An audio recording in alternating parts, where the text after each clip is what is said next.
সবাইকে বন্ধু বলা যায় না, কারণ কিছু মানুষ শুধু প্রয়োজনের সময় আসে আর প্রয়োজন শেষ হলে ধীরে ধীরে দূরে সরে যায়। তাই আমি 10 জন বন্ধু চাই না, হাতে গোনা 2-4 জন সত্যিকারের মানুষ হলেই যথেষ্ট।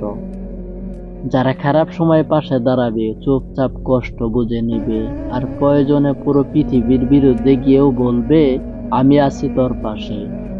বন্ধু কখনো মানুষের সংখ্যায় সুন্দর হয় না, সুন্দর হয় বিশ্বাসে। অনেক মানুষের ভিড়ে থেকেও মানুষ একা হয়ে যায়। আবার একজন সত্যিকারের বন্ধু থাকলেও জীবনের সব কষ্ট সহ্য করা যায়। আজকাল সবাই কাছে আসে, কিন্তু সবাই আপন হয় না। কেউ শুধু গল্প শোনার জন্য আসে, কেউ সময় কাটানোর জন্য, আর কেউ স্বার্থ শেষ হলে ভুলে যাওয়ার জন্য। কিন্তু সত্যিকারের বন্ধু সেই মানুষ যে তোমার খারাপ সময়ে বদলে যায় না, তুমি ব্যর্থ হলেও যে তোমাকে ছোট করে না, বরং নতুন করে উঠে দাঁড়ানোর সাহস দেয়। জীবনের টাকা, পরিচিতি, জনপ্রিয়তা সবকিছু একদিন হারিয়ে যেতে পারে, কিন্তু একজন ভালো বন্ধু থাকলে মানুষ আবার নতুন করে বাঁচতে শেখে।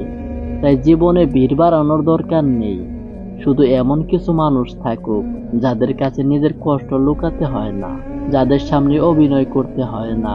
কারণ দিন শেষে সত্যিকারের বন্ধু মানে শান্তি, আর এই পৃথিবীতে শান্তির চেয়ে দামি কিছু নেই। ধন্যবাদ সবাইকে।